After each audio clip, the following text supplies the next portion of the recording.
तो जय हिंद दोस्तों, देखिए बहुत बहुत स्वागत है आपका के वीडियो में। तो अब गाइस पिछले वीडियो में हमने जो बायोलॉजी हमारा चैप्टर था उस चैप्टर तक पूरा सब कुछ पढ़ लिया था। ठीक है, क्या होता है बायोलॉजी मतलब सेल चैप्टर में कैसे कैसे सारी चीज़ें होती हैं। तो अब यहाँ पे देखो हम कुछ ऑब्जेक्टिव क्वेश्चन है जो बायोलॉजी चैप्टर के ही हैं उनको यहाँ पे देख लेते हैं। तो देखो सबसे पहले हम बात करते हैं जीवों की मूलभूत संरचनात्मक और क्रियात्मक इकाई क्या होती है। तो आप सभी को पता है वो होती है कोशिका। क्या होती है? कोशिका होती है। दूसरा ऑप्शन क्वेश्चन देखेंगे, कोशिका के अध्ययन को क्या कहते हैं। तो साइटोलॉजी जो है वो कोशिका के अध्ययन को कहते हैं। ऑप्शन नंबर ए मेरा सही हो जाएगा। ठीक है, चलो क्वेश्चन नंबर 3 देखेंगे, कोशिका विज्ञान के जनक किसे कहा जाता किसे कहते हैं। तो कोशिका विज्ञान के जनक कौन है हमारे। ठीक है, थर्ड वाले क्वेश्चन का सही आंसर ऑप्शन नंबर ए हो जाएगा, रॉबर्ट हुक। ठीक है, तो कोशिका विज्ञान के जनक कौन है? रॉबर्ट हुक यहाँ पे हो जाते हैं। क्वेश्चन नंबर 4 है, सभी जीव डैश के बने होते हैं। तो सभी जीव किसके बने होते हैं? कोशिका के बने हुए होते हैं। ठीक है, तो चलो ये क्वेश्चन हो गया। क्वेश्चन नंबर 5 देखते हैं, कोशिका की खोज किसने की थी। तो जो कोशिका थी इसकी खोज किसने की थी। तो यहाँ पे ध्यान रखेंगे रॉबर्ट हुक ने कोशिका की खोज की थी। ऑप्शन नंबर ए सही हो जाएगा। क्वेश्चन नंबर 6 देखेंगे, रॉबर्ट हुक के कोशिका की खोज की थी। रॉबर्ट हुक ने कोशिका की खोज कब की थी। तो 1664 ईस्वी में की थी। 6 का कौन सा? D option. 1665 में, सॉरी कब की थी? 1665 ईस्वी में। ठीक है, रॉबर्ट हुक ने कोशिका को सबसे पहले किस में देखा था बताएंगे। तो 7th का ऑप्शन ये हो जाएगा, कॉर्क में इन्होंने देखा था। क्वेश्चन नंबर 8 है, कोशिका एक लैटिन शब्द से बना है जिसका अर्थ होता है। तो कोशिका लैटिन शब्द से बना है जिसका अर्थ क्या होता है। तो 8 का सही आंसर ऑप्शन नंबर ए हो जाएगा, छोटा कमरा। ठीक है, तो कोशिका का मतलब क्या होता है यहाँ पर ध्यान रखिएगा। ठीक है, देखो उसके बाद यहाँ पे देखेंगे कोशिका एक लैटिन शब्द का बना होता है जिसका मतलब क्या होता है? छोटा कमरा होता है। क्वेश्चन 9 देखेंगे, माइक्रोग्राफिया पुस्तक के लेखक कौन थे। तो माइक्रोग्राफी किसने लिखी थी। तो 9 का सही आंसर ऑप्शन नंबर ए हो जाएगा, रॉबर्ट हुक ने लिखी थी। माइक्रोग्राफी किसने लिखी है? रॉबर्ट हुक ने। ठीक है, क्वेश्चन नंबर 10 देखेंगे, एक जीवित कोशिका की खोज किसने की थी। तो ल्यूवेनहोक ने करी थी। मैंने आपको बताया था जीवित में क्या आता है? लाइव आता है। ठीक है, तो ल्यूवेनहोक ने करी थी। कोशिका सिद्धांत किसने दिया था। तो कोशिका सिद्धांत किसने दिया था बताएंगे, स्लाइडर और स्वान ने। तो 11 का सही आंसर क्या हो जाएगा? ऑप्शन नंबर ए हो जाएगा, स्लाइडर और स्वान। ठीक है, तो 12 देखेंगे, क्वेश्चन कह रहा है कि कोशिका में जीव द्रव्य की खोज किसने की थी। तो जीव द्रव्य की खोज किसने की थी? पुरकिंचे ने की थी। ऑप्शन नंबर सी सही हो जाएगा। नेक्स्ट देखेंगे, किसने कहा है कि कोशिका विभाजित होती है और नई कोशिकाओं का निर्माण पूर्व स्थित कोशिकाओं के विभाजन से होता है। तो 13 का सही आंसर होगा ऑप्शन नंबर बी वाला, ये हमारा रुडोल्फ विर्चो ने कहा था। ठीक है, आगे देखेंगे, ओमनिस सेलुला ई सेलुला किसने कहा है। ओमनिस सेलुला ई सेलुला किसने कहा है? बहुत इंपॉर्टेंट क्वेश्चन है गाइस, कोटिंग वाला भी रुडोल्फ बनर्जी ने ही इसको कहा है। ठीक है, ओमनिस सेलुला ई सेलुला जंतु कोशिका की बाह्य आवरण होता है। तो किसका बना होता है? 15 का सही आंसर होगा ऑप्शन नंबर ए, ये कोशिका झिल्ली का बना होता है, जंतु कोशिका का बाह्य आवरण जो होता है। ठीक है, चलो क्वेश्चन नंबर 16 यहाँ पे बताएंगे क्या होगा। देखिए, पादप कोशिका की बाह्य आवरण क्या होता है। तो पादप कोशिका का जो बाहर का आवरण होता है वो किसका बना होता है। तो कोशिका किसका होता है? 16 का आंसर बी वाला, कोशिका भित्ति का बना हुआ होता है। आई बात समझ में? ठीक है सर। 17 देखेंगे, डैश पादप कोशिका में होती लेकिन जंतु कोशिका में नहीं होती है। ऐसी क्या चीज़ है जो पादप कोशिका में तो होती है लेकिन जंतु कोशिका में नहीं होती। तो वो क्या है? कोशिका भित्ति है। 18 देखेंगे, जीव द्रव्य में सबसे अधिक पाया जाता है। तो जीव द्रव्य में सबसे अधिक क्या पाया जाता है? जल पाया जाता है। 19 देखेंगे, प्रोकैरियोटिक कोशिका में उपस्थित होता है। तो प्रोकैरियोटिक कोशिका में क्या उपस्थित होता है? तो राइबोसोम यहाँ पे उपस्थित होता है प्रोकैरियोटिक कोशिकाओं के अंदर। ठीक है, चलो 20 देखेंगे, सभी प्रोकैरियोटिक कोशिका में कोशिका भित्ति पाई जाती है डैश को छोड़कर। मतलब किसको आप यहाँ पे छोड़ दो जिसमें प्रोकैरियोटिक में कोशिका भित्ति पाई जाती है, बताओ ऐसा कौन है। ठीक है, जीवाणु है, नीलहरित शैवाल है, या फिर माइकोप्लाज्मा है, या फिर इनमें से कोई नहीं है। तो 20 का सही आंसर होगा यहाँ पर ऑप्शन नंबर मेरा सी वाला, माइकोप्लाज्मा। ठीक है, चलो ध्यान रखो। अगला देखिए, निम्न में से किसमें आनुवांशिक पदार्थ नग्र है। निम्न में से किसमें आनुवांशिक पदार्थ नग्र है। तो 21 का सही आंसर ऑप्शन नंबर सी है, जीवाणु कोशिका। क्या है वो? जीवाणु कोशिका। ठीक है, 22 क्वेश्चन देखेंगे, निम्न में से कौन प्रोकैरियोटिक कोशिका का उदाहरण नहीं है। मतलब प्रोकैरियोटिक कोशिका का उदाहरण वो नहीं है। तो 22 का सही आंसर होगा ऑप्शन नंबर डी, अमीबा। इसमें प्रोकैरियोटिक कोशिका का उदाहरण ये नहीं है। ठीक है, अमीबा ये एक कोशिका सेल होता है। यूकैरियोटिक कोशिका पाई जाती है, यूकैरियोटिक कोशिका इसमें पाई जाती है। ठीक है, चलिए देखिए आगे देखते हैं। तो यूकैरियोटिक कोशिका पाई जाती हैं, किस में पाई जाती हैं? यूकैरियोटिक कोशिका। तो 23 का सही आंसर ऑप्शन नंबर डी होगा, ये इनमें सभी में पाई जाती है यूकैरियोटिक कोशिका। प्रोटिस्टा में यूकैरियोटिक होती है, पादप में भी यूकैरियोटिक होती है और जंतु में भी यूकैरियोटिक होती है। ठीक है, चलो 24 देखेंगे। डैश केवल पादप कोशिका में ही पाए जाते हैं, मतलब ऐसे क्या चीज़ है जो केवल पादप कोशिका में ही पाया जाता है, जंतु कोशिका में नहीं पाया जाता। ठीक है, तो वो सही आंसर हमारा, जैसे कोशिका भित्ति भी हमारी किस में पाई जाती है? पादप कोशिका में पाई जाती है, लेकिन जंतु कोशिका में नहीं पाई जाती। प्लास्टिड पादप कोशिका में पाया जाता है। हरित लवक जिसको क्लोरोप्लास्ट बोलते हैं, ये भी पादप कोशिका में ही पाया जाता है। ठीक है, चलो क्वेश्चन नंबर 25 बताएंगे। देखो, जंतु कोशिका में अनुपस्थित होता है और कोशिका भित्ति अनुपस्थित होती है। कोशिका भित्ति को सबसे पहले किसने देखा और शैवालोक की कोशिका भित्ति मुख्य रूप से किसकी बनी होती है? सारे क्वेश्चन का आंसर बताओ, 25, 26, 27, 28। देखो, क्वेश्चन नंबर 25 का सही आंसर ऑप्शन नंबर डी है, प्लास्टिड। जंतु कोशिका में नहीं होता, प्लास्टिड नहीं होता, ये हमारा पादप कोशिका में होता है। कोशिका भित्ति अनुपस्थित होती है, तो जंतु कोशिका में कोशिका भित्ति नहीं होती है। कोशिका भित्ति को सबसे पहले किसने देखा था? कोशिका भित्ति को सबसे पहले किसने देखा था? तो रॉबर्ट हॉक ने देखा था। ध्यान रखना, किसने देखा था? रॉबर्ट हॉक ने। शैवालों की कोशिका भित्ति मुख्य रूप से बनी होती है, तो शैवालों की जो कोशिका होती है वो मुख्य रूप से किसकी बनी हुई होती है? तो 28 का सही आंसर ऑप्शन नंबर ए होगा, सेलुलोज की बनी हुई होती है। किसकी? सेलुलोज की बनी होती है। ठीक है, चलो क्वेश्चन नंबर 29 बताएंगे। पादप के कोशिका भित्ति में पाई जाती है, पादप की कोशिका भित्ति में पाई जाती है क्या? सेलुलोज, पेप्टिन, इनमें से सभी। तो 29 का सही आंसर ऑप्शन नंबर डी होगा। जो पादप की कोशिका भित्ति होती है उसमें सेलुलोज भी होता है, उसमें हेमी सेलुलोज भी होता है और उसमें पैक्टिन भी होता है। ठीक है सर, चलिए नेक्स्ट क्वेश्चन देखेंगे। कोशिका भित्ति में उपस्थित पदार्थ और उसके कार्य के संदर्भ में गलत को चुनना है मुझे। ठीक है, क्या चुनना है मुझे? गलत को चुनना है। देखिए, देखते हैं क्या है। तो यहाँ पे हम देखेंगे, जैसे लिग्निन होता है, क्या होता है? लिग्निन। तो लिग्निन क्या करता है? हमें मजबूती देता है। ठीक है, क्यूटिन क्या होता है? जलहास से बचाता है। तो लिग्निन हमें मजबूती देता है, क्यूटिन हमें जलहास से बचाता है। सुबेरिन क्या होता है? सुबेरिन जल का संवहन करता है, मतलब जल को एक प्लेस से दूसरे प्लेस पर भेजने का काम कौन करता है? वो होता है सुबेरिन। ठीक है, और तो यहाँ पर सही एक ऑप्शन है डी वाला, इनमें से सभी। तो कौन सा आंसर हो जाएगा? ध्यान से देखेंगे तो इसका सही आंसर होगा क्वेश्चन नंबर 30 का। यहाँ पे हमारा ध्यान रखेंगे, कौन सा होगा? सी वाला। तो सुबेरिन क्या करता है? जल सुबेरिन। ये हमारा गलत हो जाता है, इसमें से गलती तो पूछा था, तो ये वाला हमारा हो जाता है। ठीक है, चलो तो अगला देखें क्वेश्चन नंबर 31 क्या कहता है? कोशिका झिल्ली मुख्यतः किसकी बनी हुई होती है? बताएंगे, कोशिका झिल्ली किसकी बनी हुई होती है? ठीक है, तो यहाँ पर सही आंसर हो जाएगा ऑप्शन नंबर ए, प्रोटीन और लिपिड से बनी हुई होती है। 32 देखेंगे, इनमें से कौन वर्णात्मक पारगम्य झिल्ली है? इनमें से कौन वर्णात्मक पारगम्य झिल्ली है? तो कोशिका झिल्ली वर्णात्मक पारगम्य झिल्ली कहलाती है। डैश प्रक्रिया द्वारा पदार्थ कोशिका झिल्ली के आर पार आ जाते हैं। बताओ, किसके द्वारा पदार्थ जो है वो कोशिका झिल्ली के आर पार आ जाते हैं? तो यहाँ पर विसरण के द्वारा भी आ सकते हैं और परासरण के द्वारा भी आते हैं। तो विसरण भी और परासरण भी दोनों सही आंसर यहाँ पे हो जाएंगे। ठीक है दोस्तों, चलो क्वेश्चन नंबर 34 देखो। जल के अणु की गति जब वर्णात्मक पारगम्य झिल्ली से हो तो उसे क्या कहते हैं? जल के अणु की गति जब वर्णात्मक पारगम्य झिल्ली से हो, है ना, तो उसे क्या कहते हैं? तो यहाँ पर सही आंसर ऑप्शन बी से बोलते हैं परासरण। क्या बोलते हैं? परासरण बोलते हैं। 35 देखेंगे, प्लाज्मा झिल्ली की रचना को केवल डैश से देख सकते हैं। प्लाज्मा झिल्ली की रचना को केवल डैश से देख सकते हैं, तो किससे देख सकते हैं? डी, इसको हम केवल इलेक्ट्रॉन सूक्ष्मदर्शी से देख सकते हैं। ठीक है, तो कैसे कैसे इसकी रचना होती है? इलेक्ट्रॉन सूक्ष्मदर्शी से इसको देख सकते हैं। 36 बताएंगे, 36 का सही आंसर यहाँ पे क्या हो जाएगा? ठीक है, देखो 36 कहता है कि जीव द्रव्य किसका सम्मिलित रूप होता है ना?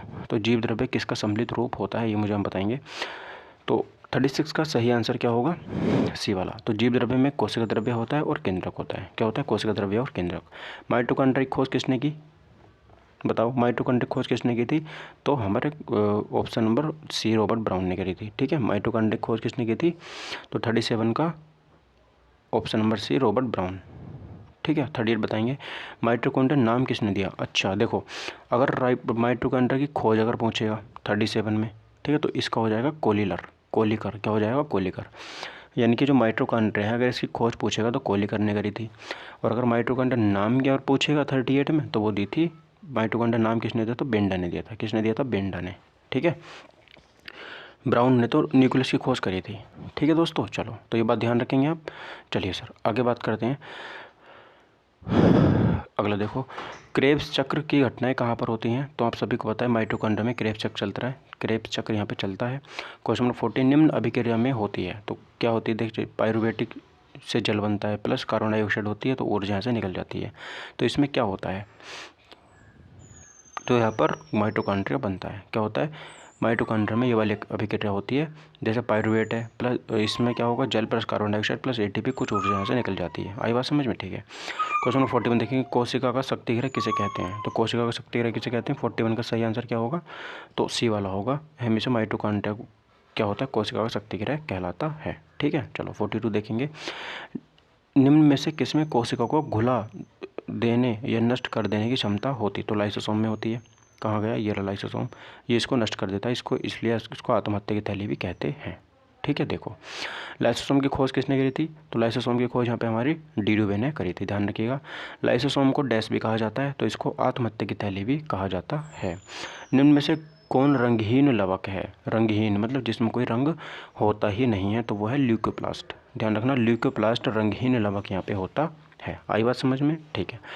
जिस क्रोमोप्लास्ट में क्लोरोफिल वर्णक होता है उसे क्या कहते हैं? जिस क्रोमोप्लास्ट में क्लोरोफिल वर्णक होता है उसे क्या कहते हैं? तो 46 का बी वाला क्लोरोप्लास्ट, क्या कहते हैं? उसे हम क्लोरोप्लास्ट कहते हैं। ठीक है दोस्तों। चलिए क्वेश्चन नंबर 47 देखेंगे, कोशिका का रसोईघर किसे कहा जाता है? कोशिका का रसोईघर किसे कहा जाता है? तो आप सभी को पता होगा यहाँ पर, जिसमें कोशिका बनती है, रसोईघर। ठीक है। किचन किसको कहा जाता है? तो क्लोरोप्लास्ट को कहा जाता है कोशिका का रसोईघर।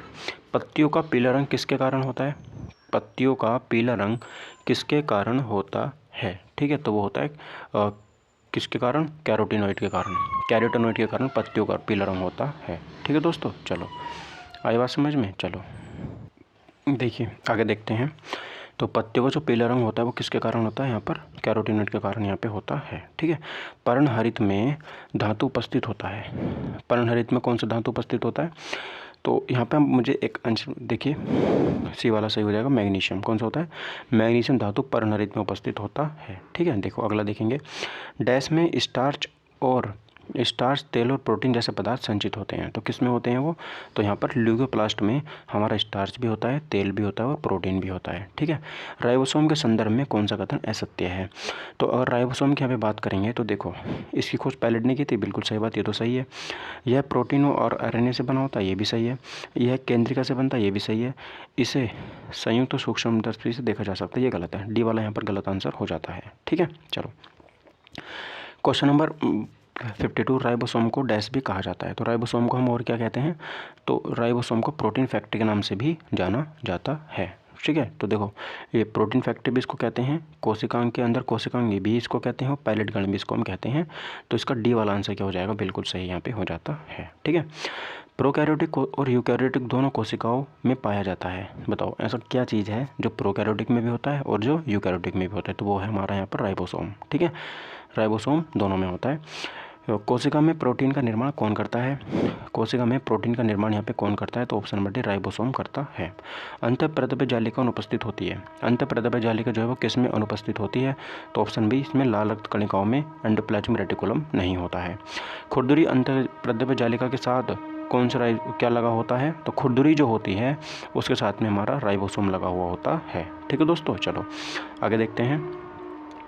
आगे है कि अंतःप्रद्रव्य जालिका की खोज किसने की थी? अंतःप्रद्रव्य जालिका जो है इसकी खोज यहाँ पे किसने की थी? तो इसका सही आंसर ऑप्शन नंबर ए होगा, पोर्टर ने इसकी खोज की थी। किसने की थी? पोर्टर ने इसकी खोज की थी। गोल्जी उपकरण की खोज किसने की थी? है ना, गोल्जी, कैमिलो गोल्जी ने करी थी। एंडोप्लाज्मिक रेटिकुलम में संश्लेषित पदार्थ डैश में पैक लिए जाते हैं। तो किस में वो पैक कर लिए जाते हैं? तो वो हमारे गोल्जी उपकरण में पैक कर लिए जाते हैं। ठीक। लाइसोसोम का निर्माण कौन करता है? लाइसोसोम का निर्माण कौन करता है? तो ध्यान रखिएगा, क्वेश्चन नंबर 60 का डी हो जाएगा। गोल्जी उपकरण यहाँ पे करता है। अगर लाइसोसोम मान लो फट जाता है, वो खुद को गोली मार लेता है, तो उसका निर्माण दोबारा से कौन करेगा? तो गोल्जी उपकरण कर देता है। गोल्जी उपकरण का कार्य नहीं है, मतलब क्या नहीं है गोल्जी उपकरण का कार्य? तो यहाँ से ध्यान रखिएगा, ये जटिल शक्कर का निर्माण करता है, ये तो सही है। लाइसोसोम का निर्माण करता है, ये भी सही है। कोशिका भित्ति और झिल्ली के निर्माण में भाग लेना, ये भी सही है। लेकिन ये राइबोसोम का निर्माण नहीं करता। ठीक है। चलो, पादप कोशिका का सबसे बड़ा कोशिकांग कौन सा होता है? तो पादप कोशिका का सबसे बड़ा कोशिकांग जो होता है वो कौन सा होता है, बताएंगे। तो यहाँ पर राजधानी, जिसको वैक्यूल बोलते हैं ना, वो सबसे बड़ा होता है, क्योंकि उसमें पानी की मात्रा ज़्यादा चाहिए होती है। किसी कोशिका में सबसे छोटा कोशिकांग कौन सा होता है? किसी कोशिका में सबसे छोटा कोशिकांग यहाँ पे कौन सा होता है? तो माइटोकॉन्ड्रिया होता है। कौन होता है? माइटोकॉन्ड्रिया होता है। ठीक है। जंतु कोशिका में सबसे बड़ा कोशिकांग कौन सा होता है? जंतु कोशिका में सबसे बड़ा कोशिकांग कौन सा होता है? तो केंद्रक होता है। कौन होता है? केंद्रक होता है। ठीक। निम्न में से कौन स्तनधारी के लाल रक्त कोशिका में अनुपस्थित होता है? निम्न में से कौन स्तनधारी के लाल रक्त कणिका में अनुपस्थित होता है? मतलब लाल रक्त कणिका में होता ही नहीं है वो। तो ऐसा क्या चीज़ है? तो ऐसा ये सभी हैं। जैसे उसमें लाइसोसोम भी नहीं होता, उसमें गोल्गी उपकरण भी नहीं होता, उसमें माइटोकॉन्ड्रिया भी नहीं होता। आरबीसी की बात कर रहे हैं हम। ठीक है। नेक्स्ट देखेंगे, इनमें से कौन पादप में गोल्गी उपकरण है? मतलब गोल्गी बॉडी जो होता है वो किसमें इनमें से पाया जाता है? तो डिक्टियोसोम में पाया जाता है। किसमें? डिक्टियोसोम में पाया जाता है। ठीक। टोनोप्लास्ट डैश के चारों ओर एक झिल्ली होती है। टोनोप्लास्ट डैश के चारों ओर एक झिल्ली और झिल्ली है। क्या नाम है उसका? 67 का बताएंगे। सही ऑप्शन नंबर सी, राजधानी। उसका नाम क्या है? राजधानी है। ठीक है। अगला देखेंगे, जंतु केवल जंतु कोशिका में पाई जाती है ना? 68 बताएंगे। केवल जंतु कोशिका में पाई जाती है तो तारक है ना? जो सेंट्रोसोम होता है केवल जंतु कोशिका में पाया जाता है। ठीक है। तो सर पादप में क्या पाया जाता है? तो सेल प्लेट। ठीक है। सेंट्रोसोम की खोज किसने करी थी? बताएंगे। सेंट्रोसोम की खोज किसने करी थी? तो बेंडिन ने करी थी। किसने करी थी? बेंडिन ने की थी। आई बात समझ में? ठीक है। डैश में सेंट्रोसोम का महत्वपूर्ण भूमिका होती है। किसमें सेंट्रोसोम की महत्वपूर्ण भूमिका होती है? कोशिका विभाजन में। किसमें? कोशिका विभाजन में। ठीक है। डैश में राजधानी बहुत बड़ी होती है। राजधानी जो होती है किसमें बड़ी होती है? तो पादप कोशिका में सबसे बड़ी राजधानी होती है। ठीक है। चलो अगला देखेंगे, तो कोशिका को ट्रैफिक पुलिस किस कोशिका का ट्रैफिक पुलिस जो है वो किसे कहा जाता है? तो कोशिका का ट्रैफिक पुलिस की बात करेंगे तो गोल्गी उपकरण को कहा जाता है। निम्न में से कौन एक राजधानी का कार्य नहीं है? तो राजधानी का इनमें से कौन सा काम नहीं होता? तो पादप कोशिका में यह दृढ़ता प्रदान करता है, ये तो गलत है। यह प्रोटीन, शुगर, अम्ल इत्यादि को स्टोर करता है, ये भी सही है। यह माइटोकॉन्ड्रिया के लिए प्रोटीन का निर्माण करता है, ये भी सही है। और एक कोशिकीय जीव में यह अतिरिक्त पानी और अपशिष्ट पदार्थों को बाहर निकालने में मदद करता है, ये भी सही है। ठीक है। चलो, कोशिका का मस्तिष्क किसे कहा जाता है? तो 74 का सही आंसर ऑप्शन नंबर डी होगा। कोशिका का मस्तिष्क केंद्र को कहा जाता है। कोशिका में केंद्र की खोज किसने करी थी? तो आप सभी को पता, रॉबर्ट ब्राउन ने केंद्र की खोज करी थी। निम्न में से किसमें वास्तविक केंद्रक का अभाव है? वास्तविक केंद्रक जो है वो किसमें पाया नहीं जाता? तो माइकोप्लाज्मा में नहीं पाया जाता है। केंद्रक द्रव्य में महीन धागे की जाल जैसी संरचना पाई जाती है, जिसे हम क्या कहते हैं? तो केंद्रक द्रव्य में महीन धागे की जाल जैसी संरचना पाई जाती है, जिसे क्या कहते हैं? तो 77 का सही आंसर ऑप्शन बी, क्रोमैटिन कहते हैं। उसे क्या कहते हैं? तो क्रोमैटिन कहते हैं। डीएनए का पूर्ण रूप क्या होता है? Deoxyribose nucleic acid. ठीक है। डीऑक्सी, देखो ये गलत लिख कर दिया मैंने, 78 का होगा यहाँ पर, ये वाला ये सही, तो डीऑक्सी राइबो न्यूक्लिक एसिड सही है। Next, DNA plus histone protein मिलकर के क्या बनाते हैं? ठीक है। डीएनए प्लस हिस्टोन प्रोटीन मिलकर के क्या बनाते हैं? तो 79 का बताएंगे आप लोग, क्या होगा? डी वाला। ये सभी बनाते हैं। जैसे डीएनए और हिस्टोन प्रोटीन मिला तो न्यूक्लियोसोम बनेगा, क्रोमैटिन बनेगा, गुणसूत्र बनेंगे, ये सारे के सारे सही यहाँ पे हो जाते हैं। कोशिका विभाजन के समय क्रोमैटिन डैश में संगठित हो जाते हैं। तो क्रोमैटिन जो है वो किस में चले जाते हैं? तो 80 का सही आंसर सी वाला होगा, गुणसूत्र में चले जाते हैं। ठीक है। गुणसूत्र की खोज किसने की थी? तो 81 का सही आंसर ऑप्शन नंबर है, किसने करी थी? होफमिस्टर ने। अच्छा, 81 का सी होगा ना, गलत है। गुणसूत्र की खोज तो वाल्डेयर ने करी थी, नहीं सही है, होफमिस्टर ने करी थी। गुणसूत्र की खोज किसने करी थी? तो होफमिस्टर ने करी थी। 82 बताएंगे, डैश अणु के कोशिका के निर्माण एवं संगठन की सभी सूचनाएं होती हैं। किसमें? कोशिका के निर्माण की और संगठन की सभी सूचनाएं जो है वो किसमें होती हैं, है ना? बताओ। तो 82 का, इसे सारी की सारी जो होती हैं डीएनए में स्टोर होती हैं। निम्न में से किसे आनुवांशिकी का वाहक कहा जाता है? तो आनुवांशिकी का वाहक किसे कहा जाता है? बताओ। सही आंसर क्या होगा? 83 का सी होगा, गुणसूत्र। ठीक है, गुणसूत्र को कहा जाता है। डीएनए के क्रियात्मक खंड को क्या कहते हैं? डीएनए के क्रियात्मक खंड को क्या कहते हैं? तो डीएनए के क्रियात्मक खंड को क्या कहते हैं? ध्यान रखिएगा, सेंट्रोमियर। ठीक है। डीएनए के जीन कहते हैं, जीन। डीएनए के क्रियात्मक खंड को जीन कहते हैं। ठीक है। डैश को आनुवांशिक पदार्थ और आनुवांशिक इकाई कहते हैं। किसको आनुवांशिक पदार्थ और आनुवांशिक इकाई कहते हैं? तो वो बताएंगे कौन है। ठीक है, बताएंगे कौन है, वो यहाँ पे हो जाता है। तो ध्यान रखिएगा, डी वाला, मतलब डीएनए और जीन। ठीक है, डीएनए और जीन। निम्न में से कौन सा एक गुणसूत्र का भाग नहीं है? तो गुणसूत्र में क्या नहीं होता? गुणसूत्र में क्या नहीं होता? तो ध्यान रखें, सेंट्रोसोम नहीं होता, टेलोमियर भी होता है, क्रोमैटिड भी होता है, सेंट्रोमियर भी होता है।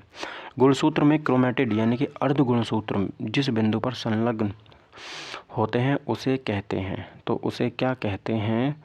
उसे सेंट्रोमियर कहते हैं। साइटोकाइनेसिस का अर्थ क्या होता है?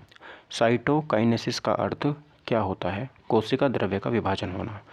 कोशिका द्रव्य का विभाजन होना। कैरियोकाइनेसिस का अर्थ क्या होता है? कैरियोकाइनेसिस का अर्थ क्या होता है? केंद्रक का विभाजन होना। केंद्रक का विभाजन होना। डैश में एक कोशिका विभाजित होकर दो संतति कोशिका का निर्माण करते हैं। कोशिका विभाजन कौन करता है? ठीक है, कौन करता है? तो समसूत्र विभाजन उसको कहते हैं, जो एक सा विभाजन जिसमें होता है। अगला देखेंगे, डैश में एक कोशिका विभाजित होकर चार संतति कोशिका निर्माण करती है, जिसमें चार विभाजन यहाँ पे हो जाते हैं। तो सही आंसर ऑप्शन भी अर्धसूत्र विभाजन उसको कहते हैं। ठीक है, चलिए। डैश बनाने वाला कोशिका को छोड़कर हमारे शरीर में सभी कोशिका समसूत्र विभाजन होते हैं। तो वो क्या क्या होता है? तो वो शुक्राणु यानी कि स्पर्म, अंडा यानी कि ओवम को छोड़कर बाकी सारी की सारी जितने भी हमारे विभाजन होती हैं सब कोशिका विभाजन होती हैं। ठीक है, समसूत्र विभाजन होता है। 93, एक कोशिका जिसमें गुणसूत्र की संख्या 2n है, समसूत्र विभाजन के बाद गुणसूत्र की संख्या हो जाएगी। बताइए क्या हो जाएगी? समसूत्र विभाजन हुआ तो उसमें गुणसूत्र की संख्या कितनी हो जाती है? तो 2n ही रहती है। क्या रहती है? 2n ही रहती है। मानव के लिए कितने गुणसूत्र? डैश में 46 गुणसूत्र होते हैं। तो किस में हमारे 46 गुणसूत्र होते हैं? तो 94 का सही आंसर युग्मनज। किस में होते हैं? युग्मनज में होते हैं। निम्न में से कौन समसूत्र विभाजन का एक चरण नहीं है? निम्न में कौन समसूत्र विभाजन का एक चरण नहीं है?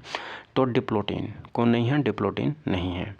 96 देखेंगे, समसूत्री कोशिका विभाजन का अंतिम चरण है।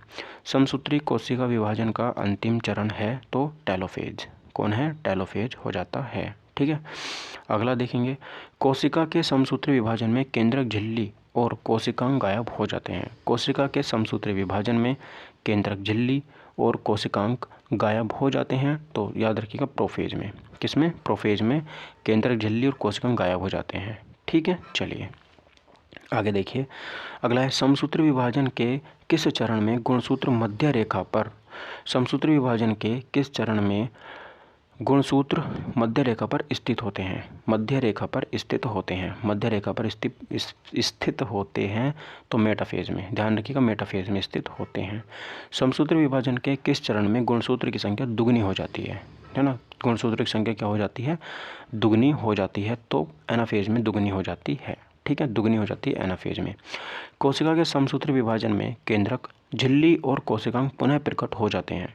मतलब केंद्रक भी दोबारा आ जाता है, झिल्ली भी दोबारा आ जाती है, और किस फेज में आ जाती है? तो डी वाले में, टेलोफेज में। ठीक, चलिए एक बात करेंगे अगला, डैश के बाद गुणसूत्र की संख्या आधी हो जाती है।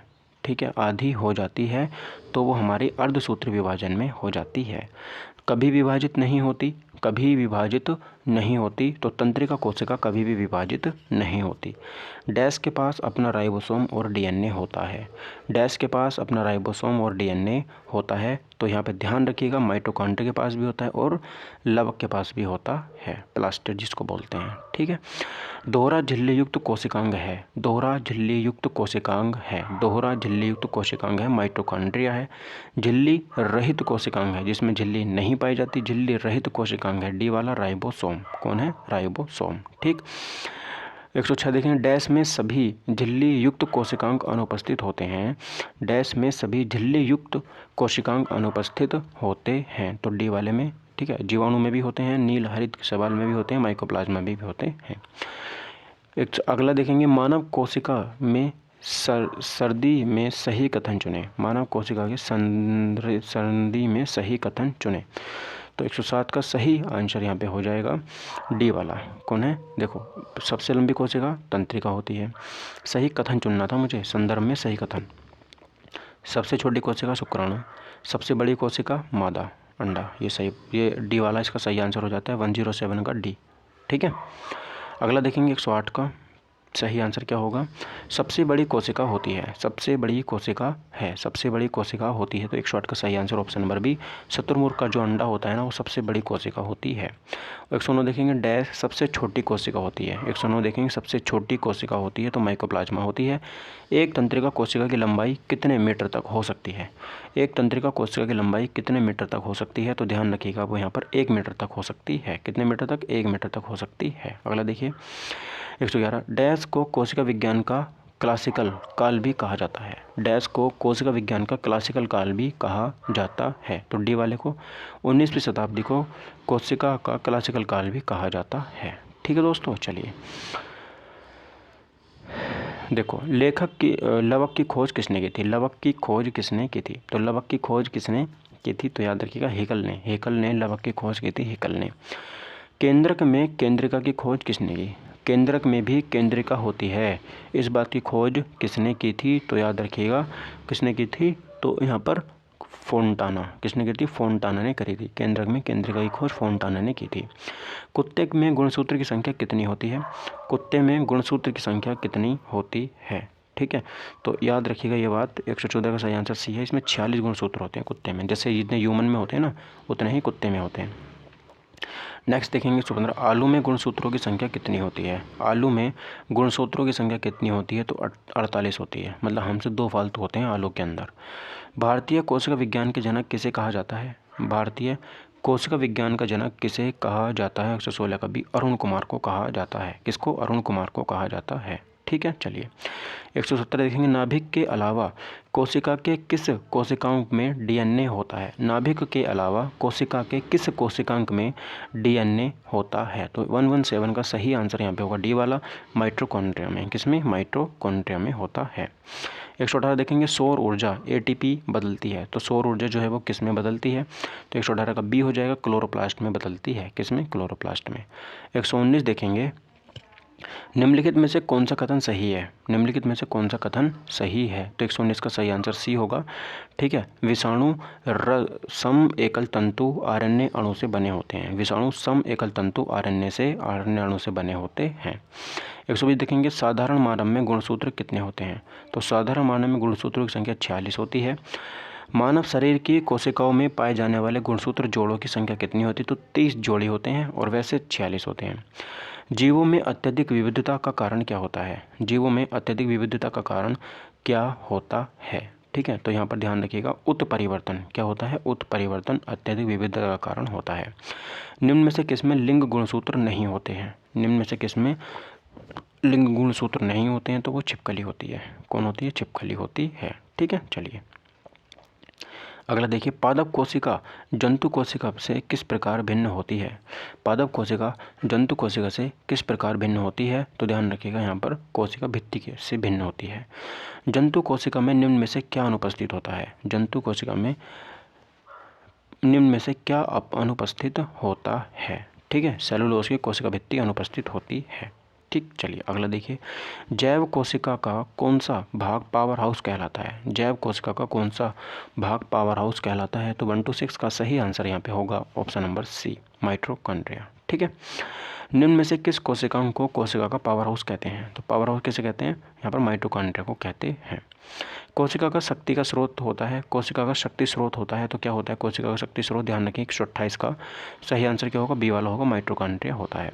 प्लाज्मा झिल्ली क्या होती है? तो प्लाज्मा झिल्ली, ध्यान रखिएगा, प्रोटीन और लिपिड की बनी हुई होती है। ठीक है, चलो नेक्स्ट, प्रोटीन संश्लेषण में निम्न कोशिकांगों में किन की भूमिका सबसे अधिक होती है? प्रोटीन संश्लेषण में किन कोशिकांगों की भूमिका सबसे अधिक होती है? तो अंतःप्रद्रव्य जालिका, एंडोप्लाज्मिक रेटिकुलम और राइबोसोम। ठीक है, ध्यान रखिए, प्रोटीन निर्माण यही करते हैं। अच्छा, मानव शरीर के किस अंग में लसिका कोशिकाएं बनती हैं? लसिका कोशिकाएं जो है वो कहाँ पर बनती हैं? तो 131 का सही आंसर हम बताएंगे तो डी वाला हो जाएगा। कौन सा? डी वाला, तिल्ली। ठीक है, तिल्ली, प्लीहा में। क्या होगा? प्लीहा में। ठीक है, स्तंभ कोशिका अनुसंधान के क्षेत्र में नवीनतम विकास संदर्भ में निम्नलिखित कथनों पर विचार कीजिए। तो 132 का सही आंसर होगा ऑप्शन नंबर डी वाला, स्तंभ कोशिकाएं वस्तुतः अनंत काल तक स्वयं ही संजीवित होती हैं। क्या होती हैं? स्वयं ही संजीवित होती रहती हैं। ठीक है, चलिए नेक्स्ट देखेंगे यहाँ पर,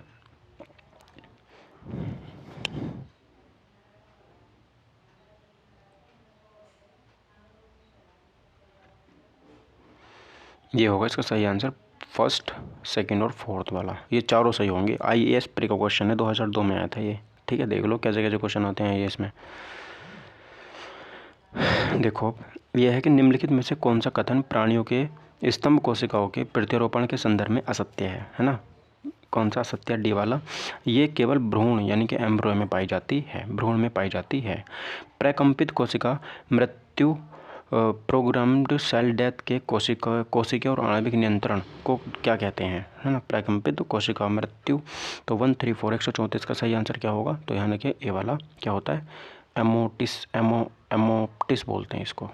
हमारे तंत्र में अधिकतम ATP अणुओं को उत्पन्न करने वाला पद कौन सा है? हमारे तंत्र में अधिकतम ATP अणुओं को उत्पन्न करने वाला पद है, तो क्या है? 135 का सही आंसर ध्यान रखिएगा, बी वाला हो जाए क्रेब चक्र। क्या हो जाता है? क्रेब चक्र से बनती है। नेक्स्ट, निम्नलिखित में से किसकी कोशिका में कोई एंजाइम नहीं होता? निम्नलिखित में किसकी कोशिका में कोई भी एंजाइम नहीं होता? तो विषाणु की कोशिका में कोई भी एंजाइम नहीं होता। कोशिका का शक्ति स्रोत क्या होता है? कोशिका का शक्ति स्रोत होता है, तो कोशिका का शक्ति स्रोत होता है ऑप्शन नंबर बी, माइटोकॉन्ड्रिया होता है, ठीक है। DNA की खोज किसने की थी? तो 138 का खोज है, DNA की खोज किसने की थी? तो ध्यान रखिएगा, जेम्स वाटसन और क्रिक ने, ठीक है, जेम्स वाटसन और क्रिक ने की थी। अगला देखिए, संवहनी जिसको वैस्कुलर बोलते हैं, पौधों में पानी ऊपर किससे जाता है? तो पौधों में पानी जो है वो किससे ऊपर जाता है? तो 139 का डी हो जाएगा, जाइलम से। किससे? जाइलम से पानी ऊपर चढ़ता है उसमें। पुरुष जीन संगठन होता है, पुरुष जीन संगठित होता है, मतलब पुरुष का जो जन्म होता है वो कैसे होता है? तो बी वाला, ठीक है, XY क्रोमोसोम मिलते हैं तब जाके पुरुष का जन्म होता है। प्रयोगशाला में सर्वप्रथम DNA का संश्लेषण किया था, तो प्रयोगशाला में सर्वप्रथम DNA का संश्लेषण किसने किया था? तो बी, हरगोविंद खुराना ने। किसने किया था? हरगोविंद खुराना ने, ठीक है। तना काट आमतौर पर किसके प्रवर्धन के लिए प्रयोग किया जाता है? तना काट आमतौर पर किसके प्रवर्धन के लिए प्रयोग किया जाता है? तो 142 का सही आंसर ऑप्शन पर ही, गन्ने के प्रवर्धन के लिए प्रयोग किया जाता है, ठीक है। 80% से अधिक सेल में पाए जाने वाला पदार्थ है, तो 80% से अधिक सेल में पाए जाने वाला पदार्थ है, तो 143 का सही आंसर होगा यहाँ पर डी वाला, जल, ठीक है। चलो नेक्स्ट देखेंगे 144, मानवों की पहचान को सुनिश्चित करने के लिए जैव प्रौद्योगिकी आधारित अत्याधुनिक तकनीक को काम में लाया जाता है, ठीक है, तकनीक को काम में लाया जाता है। 144 का सी हो जाएगा, DNA फिंगरप्रिंटिंग को। किससे? DNA फिंगरप्रिंटिंग से। निम्नलिखित में से कौन जीवन का आधारभूत इकाई है? जीवन की आधारभूत इकाई है, तो ऑप्शन नंबर है कोशिका, ठीक है। चलो अगला देखो, जंतु एवं पादपों में नई कोशिका का निर्माण कैसे होता है? नई कोशिका का निर्माण कैसे होता है? तो ध्यान रखिएगा, उपयुक्त में से कोई भी नहीं यहाँ पर सही हो जाता है, ठीक है। झिल्ली रहित अंगक राइबोसोम मिलते हैं। झिल्ली रहित अंगक राइबोसोम कहाँ पर मिलते हैं? तो ऑप्शन नंबर सी, ये कहाँ मिलते हैं? दोनों कोशिकाओं में मिलते हैं, प्रोकैरियोटिक में मिलते हैं और यूकैरियोटिक में भी मिलते हैं। पौधों में प्रकाश संश्लेषण के लिए आवश्यक प्रकाशीय ऊर्जा को किस लवक द्वारा संचित किया जाता है? तो 148 का सही आंसर ऑप्शन नंबर बी होगा, हरित लवक। क्या बोलते हैं? हरित लवक में होता है, ठीक है। चलो क्वेश्चन अगला है, मानव शरीर के किस कोशिकांग में प्रोटीन संश्लेषण होता है? तो मानव शरीर के किस कोशिकांग में प्रोटीन संश्लेषण होता है? तो ऑप्शन नंबर बी, राइबोसोम में होता है। 150 देखेंगे, जैव कोशिकाओं में निम्न में से अनुपस्थित होता है, मतलब जो जैव कोशिकाएं होती हैं उनमें क्या अनुपस्थित होता है, ठीक है। तो क्या होता है? सेलुलोज की कोशिका भित्ति नहीं होती उसके अंदर, जैव मतलब जंतु होता है। DNA की श्रृंखलाएं बंधी होती हैं, तो DNA की श्रृंखलाएं बंधी होती हैं, किसकी होती हैं? हाइड्रोजन बंधन से बंधी हुई होती हैं, ठीक है। DNA बहुलक है, तो DNA किसका बहुलक है? तो ये DNA न्यूक्लियोटाइड का बहुलक होता है। DNA किसका बहुलक होता है? न्यूक्लियोटाइड का बहुलक होता है। तो दोस्तों हमने ये क्वेश्चन यहाँ पे कर लिए, ठीक है। जितने भी हमारे सेल से रिलेटेड क्वेश्चन थे वो हमने सारे कर लिए हैं। अब उसके बाद जो हमारा अगला चैप्टर आएगा, ठीक है, अगला चैप्टर यहाँ पर देखेंगे कौन सा है, ऊतक, टिश्यू वाला हमारा चैप्टर है। अब देखो ऊतक वाले चैप्टर को भी हम यहाँ पे ख़त्म कर लेंगे, ठीक है, ऊतक।